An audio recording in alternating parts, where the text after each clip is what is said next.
a controlled demolition. All right, so you believe that the buildings came down in a controlled demolition, right? Well, I don't believe it. I've looked at the evidence, you're and right, the evidence is overwhelming. All right, the evidence is overwhelming to you because you're a conspiracy nut, but no, actually, all of you, aside, I ask your viewers to take... Okay. Now, in this one, I'm sure you caught the obvious part, but you probably did not catch the neuro-linguistic programming. What exactly is neuro-linguistic programming? Simply put, it's dual meaning that is speaking to the subconscious. Now, of course, he's shaping public opinion by saying, it's obvious to you because you are a conspiracy nut. Well, remember now, people are very phobic of being called anything that goes against the norm. So if you agree with him, oh, then you're a nut, and people, they can't escape their own ego. So that's used to shape him. What you probably didn't catch is him saying, but putting that all aside, this is neuro-linguistic programming. Now, pay attention here. You're a conspiracy nut, but putting that all aside, what that is doing is he's directing your subconscious mind and your conscious mind to store that label, that impression of him. Put it aside. Keep that. It's called anchoring. In neuro-linguistic programming, because I've watched a little bit of it, I didn't need to watch it to pick up on how they do this, but it allows you to get some of their terminology down. They call this anchoring. Anchoring a thought, anchoring a concept, anchoring a feeling.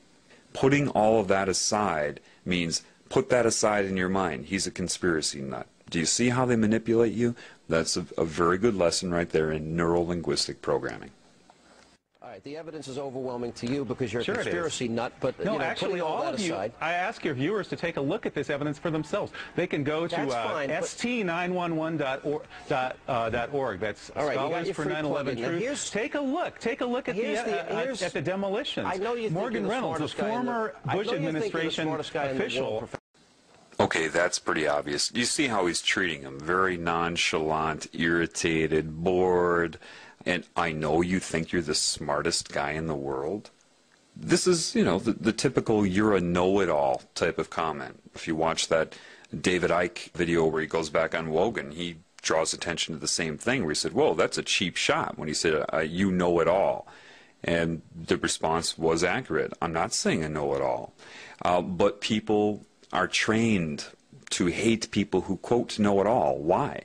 Because they want you to be dumb. That's why in society you have catchphrases that go around that people use, like, you think too much, you're too deep, you know it all. These have all become derogatory terms in this new Orwellian society. Haven't you noticed that? His response is petty and childish, but he means to be this way. It does nothing, it addresses nothing. He can't think of anything to say in response to the professor, so he has to take a cheap shot like this. I know you think you're the smartest guy in the world. That should be obvious to you, that is just overdoing it, creating, manifesting an insult, just again for one reason and one reason only, to disrupt his thinking and to program your mind on how to view him. Take a look at the demolitions. I know you think Morgan Reynolds, a former Bush administration official, says that the Bush administration blew the World Trade Center to kingdom come. That's a direct quote from a member of the Bush administration itself. They blew the World Trade Center to kingdom come. The Jews were told to leave. Well, we've heard a lot of these sick, bizarre theories. Okay, so suddenly he's an anti-Semite? When did that come about? I didn't hear him say anything about the Jews. What he's doing here is he's trying to link him to anti-Semitism. That's what they want to do. Now, anybody that's really trying to speak the truth in this world has no interest in focusing on a group or even an individual. What they try to focus on is the problem in general, outside of any group or individual that may be manifesting the symptoms of the problem. But again, what he's trying to do here is, in your mind, link the professor to being part of a hate group, someone that's going to target a group or an individual and make you link the terms sick and bizarre to the professor. He didn't say anything about the Jewish community. Nothing. So catch that. See how he's trying to link the professor to it. The World Trade Center to kingdom come. That's a direct quote from a member of the Bush administration itself. They blew the World Trade Center to kingdom come. The Jews were told to leave. Well, we've heard a lot of these sick, bizarre theories. That's and I don't believe any of them. But you're allowed to believe what you want, but that's not what's at hand here. Okay, now another thing, just to make you aware, again, of just how much they're programming your mind. To you, it looks like a man that said that's not the issue at hand here. You need to start learning their language. Their language is dual meaning, which goes hand in hand with neuro-linguistic programming. The issue at hand here, what he's doing is directing the professor to look at his hand. Now, why would he have the professor look at his hand? Well, if you look at his hand right now, you see it as what you've been told is the OK sign, right? Well, let's show you what it really means.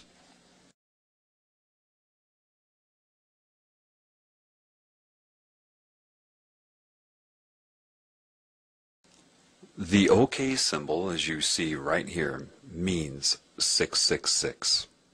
For some reason, 666 has some sort of control over the mind. Now, it could have something to do with the beast computers many of you have read about. It's sorcery. It is putting a hex on somebody. It is subconscious symbolism that somehow affects some people. It doesn't affect everybody. But he's using that, and he was directing the professor to look at his hand to use sorcery on him. It's not that one thing will work. They try to use as many combinations of things as they can. But that is a symbol, and it means 666, and that is why he told him to look at his hand, or the issue at hand here told his mind subconsciously to look at his hand. Do you see? And that is what just occurred there. That's not what's at hand here, meaning you are not allowed to believe what you want. And that also tells the population looking at him, because remember, he is also talking to people that are watching television. And so they are also instructed to look at his hand subconsciously or take notice of it subconsciously. And when he says you're allowed to believe what you want, but that's not what's at hand here, he's saying with the 666 rule over your mind, you are not allowed to believe what you want. And that speaks to your subconscious mind and programs people to not think. And that's what it means all around and all together. That's what just happened.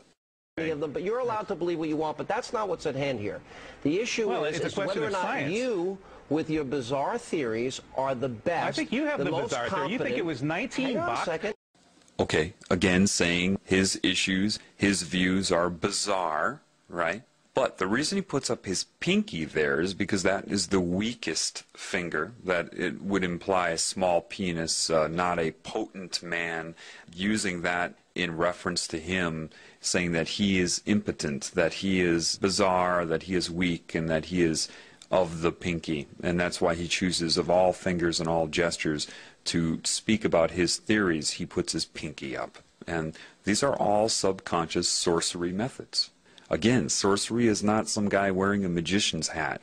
Part of sorcery is speaking to and manipulating the conscious mind from the subconscious. Well, it's a question whether or of not science. You, with your bizarre theories, are the best. I think you have the bizarre theory. You think it was 19 guys with box cutters led by a guy on dialysis in a cave in Afghanistan? That's ridiculous. Yeah. I mean, that's the craziest conspiracy theory of all of them. Mm-hmm. Okay, I wish I had the Twilight Zone music. Now, here's my next... See, all he can say is something to discredit him. I wish I had the Twilight Zone music. And then the people watching the televisions that say, yes, that must be weird. Twilight Zone music is weird. And the honest and credible news reporter is saying that about him. Okay? Now you see that all the neuro-linguistic programming is starting to get to the professor. He's starting to screw up his words. He's starting to screw up his concentration. He's mispronouncing. That's because there's a lot of negative energy being focused on him, interrupting his thought process. So you can see how he's starting to screw up his words, but he's still holding, with all of that working against him and being unaware of those techniques, he still holds his own, but you start to see it get to him a little bit. Yeah. I mean, that's the craziest conspiracy theory of all of them. Mm-hmm. Okay, I wish I had the Twilight Zone music. Now, here's my next question. The issue that is at hand here, you're entitled to have your opinion. I don't really care what you believe. But if we're talking about a captive group of students in a class... Again, making a bored face as if he's nothing. He's the pinky. He's lower than low. I really don't care what you believe. But if we're talking...